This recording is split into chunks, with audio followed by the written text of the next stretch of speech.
बिस्मिल्लाहिर्रहमानिर्रहीम। अस्सलाम वालेकुम व्यूअर्स, कैसे हैं आप सब लोग। अल्लाह ताला आप सबको खुशहाल आबाद रखें और हर गम परेशानी से महफूज फरमा के अपनी हिफाजत में रखें। व्यूअर्स, मैं हूँ यास्मीन नज़ीर बदर और आज आपके लिए लेकर आई हूँ बहुत मज़ेदार सी और tasty and healthy mutton biryani की रेसिपी। व्यूअर्स, ये रेसिपी ऐसी है कि आप इसे ट्राई करेंगे तो आप ख़ुद मुझे बताएंगे और आपको ख़ुद पता चल जाएगा कि ये कैसी जायकेदार सी बिरयानी आप बना लेंगे इस रेसिपी के साथ। चलें स्टार्ट करते हैं अपनी रेसिपी को। व्यूअर्स, मैंने 5 से 6 अदद प्याज बारीक काट लिए हैं।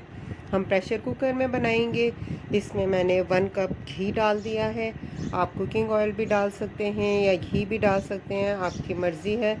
और अब हम ये प्याज इसमें फ्राई करेंगे। हमने अच्छी तरह से प्याज को फ्राई करना है, इतना कि ये ब्राउन सी हो जाए। हमने हिलाते रहना है और इसको जलने नहीं देना, लेकिन डार्क ब्राउन कर लेना है। यहाँ पर डार्क ब्राउन हो गई है। हाफ़ प्याज हम इसमें से निकाल लेंगे और हाफ़ प्याज हम इसी में ही रहने देंगे, क्योंकि इसी में हमारा बिरयानी का मसाला और बैटर रेडी होगा। अब हमने मटन इसमें डाल दिया है। ये फ्रीज़ किया हुआ मटन था और प्रेशर कुकर में थोड़ी देर में ही ये गल जाएगा।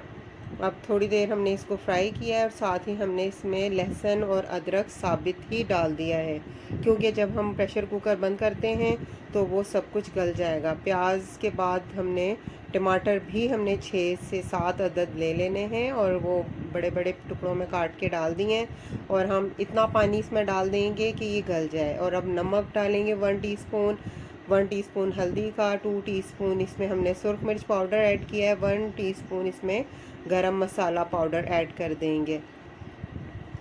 और तकरीबन हमने 1 लीटर पानी इसमें ऐड किया है। प्रेशर कुकर बंद करके हम रख देंगे तकरीबन 20 से 25 मिनट के लिए। दूसरी तरफ हमने चावल भी भिगो कर रख लिए हैं और अब हमने कुकर खोला है तो ये गोश्त भी और प्याज टमाटर वगैरह गल चुके हैं। अब हमने इसमें बिरयानी मसाला ऐड करना है। बिरयानी मसाला आप कोई सा भी ऐड कर सकते हैं। इसका बहुत अच्छा जायका इससे आता है और खुशबू भी बहुत मज़े की बन जाती है। और हमने इसका पानी खुश्क करना है और दूसरी तरफ हम चावल बॉयल कर लेंगे, नमक डाल देंगे और पानी बॉयल होने देंगे। अब व्यूअर्स, हमने ये जो सालन हम तैयार कर रहे हैं इसमें हमें पुदीना और हरा धनिया भी हमने इसमें डाल दिया है। पुदीने से बहुत मज़े की खुशबू बिरयानी में से आती है, बहुत टेस्टी बन जाती है बिरयानी। आप ज़रूर ट्राई कीजिएगा इसको। अब हम इसमें हाफ़ प्याली दही भी ऐड कर देंगे। तकरीबन हमारा बिरयानी का मसाला ये रेडी हो चुका है। बस हम इसको मिक्स कर देंगे दही को भी और बस तकरीबन रेडी है ये। और दूसरी तरफ हम चावल भी बॉयल कर लेंगे।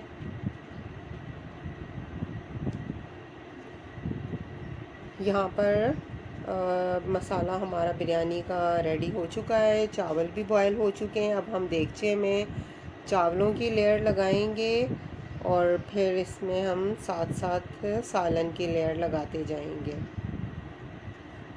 पहले हमने चावल की लेयर इसमें लगाई है और अब इस पर हम सालन की लेयर लगा देंगे। व्यूअर्स, अब सालन के लेयर के बाद हम इसमें हरी मिर्चें कटी हुई डाल देंगे और फिर चावलों की एक और लेयर इस पर लगाएंगे।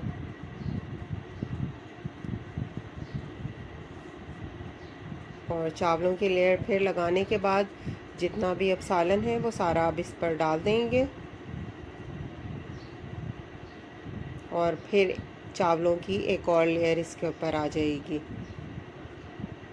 और अब हरी मिर्चें कटी हुई इसमें डाल देंगे और हमने जो हाफ़ प्याज फ्राई की हुई निकाली थी वो सब इसमें डाल देंगे। इसका तो बहुत ही लाजवाब सा टेस्ट होता है। अब ये प्याज हमने सारी इसके ऊपर डाल दी फ्राइड और जिस घी में ऑयल में ये फ्राई की थी वो भी इसमें हमने शामिल कर देना है। और अब इस पे हम फूड कलर जो हम बिरयानी के लिए ज़र्दा कलर यूज़ करते हैं वो भी इस पे हमने ड्राई ही ऐसे ही डाल दिया है। और अब दम लगा के हमने इसे 5 से 10 मिनट के लिए रखना है। और अब दम से हटाया है तो देखें हमारी बिरयानी कितनी ज़बरदस्त सी तैयार हुई है। बहुत जायकेदार, बहुत ही मज़ेदार सी ये बिरयानी, मटन बिरयानी रेडी हुई है। और आप इसी मेथड को, इसी रेसिपी को फॉलो करेंगे तो यकीनन आप भी इसी जायके की बिरयानी को ज़रूर टेस्ट कर पाएंगे कि ये बहुत मज़ेदार सी बिरयानी रेडी हुई है। इसकी खुशबू और इसका टेस्ट बहुत लाजवाब सा है। आप व्यूअर्स, मुझे उम्मीद है कि आपको ये मटन बिरयानी की रेसिपी ज़रूर पसंद आएगी। ट्राई कीजिएगा, यकीनन आप बहुत मज़ेदार सी रेसिपी बनाएंगे और सबको खिलाएंगे। सब खुश हो जाएंगे खाकर और आपको ख़ुद भी ये पसंद आएगी। अल्लाह ताला हम सब पर अपनी ख़ास रहमतें और बरकतें नाजिल फ़रमाएँ। मुझे भी दुआओं में याद रखिएगा। हमें अल्लाह ताला आसानियाँ अता फ़रमाए और आसानियाँ तक़सीम करने वालों में से बनाएँ। और अब मैं आपसे इजाज़त चाहूँगी अपनी एक और नई वीडियो के आने तक। उस वक्त तक के लिए मुझे दीजिए इजाज़त। अल्लाह हाफ़िज़।